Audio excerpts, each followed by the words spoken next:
In this part, we're going to begin with Claudius. Claudius is the uncle to Hamlet, the brother of old Hamlet, husband to Queen Gertrude, and, as we find out pretty early in the play, the murderer of his own brother. His motives were twofold. He confesses his reasons in the middle of the play in prayer that his crown, his own ambition, and his queen are the reasons for which he committed this murder. And as we find out, when he's in a moment of turmoil over whether to give it up, he can't bring himself to do it. Now, we don't know that he is this until well into Act 3, because Hamlet gives us reasons to doubt that maybe his uncle isn't exactly all that we hear that he is. Now, what we hear about Claudius is negative from Hamlet. But evidently, he's quite popular with his subjects. At least no one openly criticizes him. Anyone we see talking to him does so deferentially. And we don't see anybody else in secret talking about Claudius. The only one we hear talking about Claudius secretly is Hamlet. Only the ghost shares a negative evaluation of Claudius and gives Hamlet this information that he didn't have before, and that is the reason for his father's death was his uncle. Now, we could say that part of the reason for Hamlet's looking down on his uncle, before he knows he's a murderer, is the fact that, number one, he's grieving, number two, he sees his mother quickly remarry, and maybe he never really was all that fond of his uncle. But now that he has gone and done what he has done, namely marrying his mother within about a month after his father's death, well, this is all the more reason to think not so nicely of him. His comparisons of his father with his uncle are pretty hyperbolic. They seem exaggerated. He compares his father to Hyperion, and he compares his uncle to a satyr. And he continues these kinds of comparisons with his mother when he presents her with some round criticisms for her after he's certain that Claudius is no good. So with whom does Hamlet share his thoughts about the king that are negative? Well, first with himself, second with his friends Rosencrantz and Guildenstern, his better friend Horatio, and his mother in the closet scene. But beyond that, we don't see any of Hamlet speaking openly against the king. What does he call him to his mother? He calls him a cutpurse of the empire and the rule. Cutpurse, of course, is someone who steals from you. That from the shelf the precious diadem stole and put it in his pocket. So this is the assessment that Hamlet gives of Claudius. Now, how does Hamlet see himself?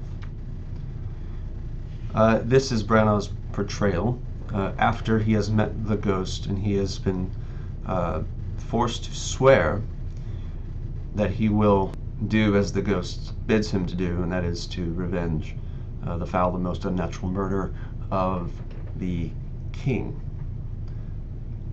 Now, Hamlet says, when the ghost tells him who's responsible for his death, that the false report was that it was a serpent that stung the king, but it actually, the only serpent really was now the present king. Hamlet says, "Oh, my prophetic soul," my uncle. "Oh, my prophetic soul" is Hamlet's way of saying, I knew it. I knew it all along, there's something was wrong. And so this wouldn't take Hamlet hugely by surprise, because he's already has some pretty negative views of his uncle.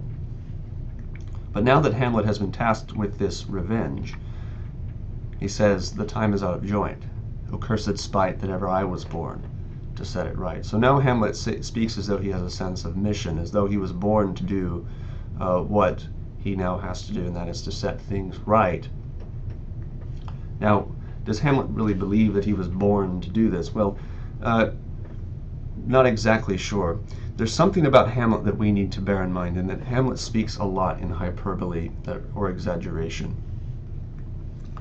For example, when Horatio comes to meet Hamlet for the first time, and Hamlet mentions that the coronation of Claudius follows pretty quickly after the death of old Hamlet.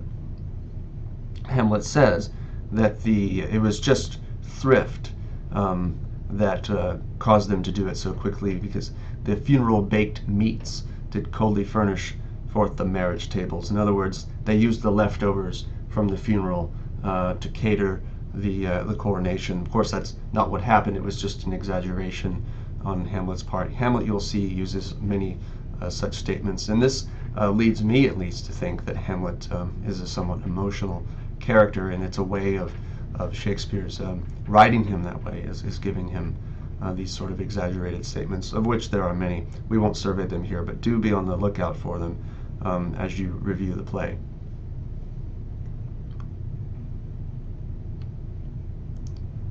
Now, as we are talking about order and power, we need to take a look at the ways that these characters use mechanisms of power. Once Hamlet has the information that his uncle is responsible for his father's death, then Hamlet now has what he's always felt that he has had, and that is a legitimate claim to this succession, and that Claudius has taken it from him, which is something he mentions later on in the play, that to Horatio, that Claudius had popped in between the election and my hopes. So, just to briefly survey, there's spying is one way you can maintain power. You can give out false reports, or as we call them, cover stories. You can use outright force. You can use the threat of force. You can cultivate goodwill and cooperation. Now, I want to talk about two things here. You can pause this and read it more closely, but I want to focus on the threat of force and cultivating goodwill. The threat of force, there's a line when Laertes, after he discovers that his father is dead, after he comes back from France, he boldly goes up to the king, and in some interpretations puts a sword right in his face, and threatens to do harm to the king on the suspicion that the king may be responsible for Polonius's death. But then Claudius says something remarkable. He says to Gertrude, who's trying to interpose herself between the king and Laertes, he says to her, "Let him go, Gertrude, and do not fear our person." Claudius always uses the royal we. When he speaks of our, he's actually talking about himself, the king. He says, "There's such divinity doth hedge a king, that treason can but peep to what it would, acts little of his will." In other words, God protects the king in such a way that anyone who proposes to act treasonously can only plan that treason, but can never actually carry it out.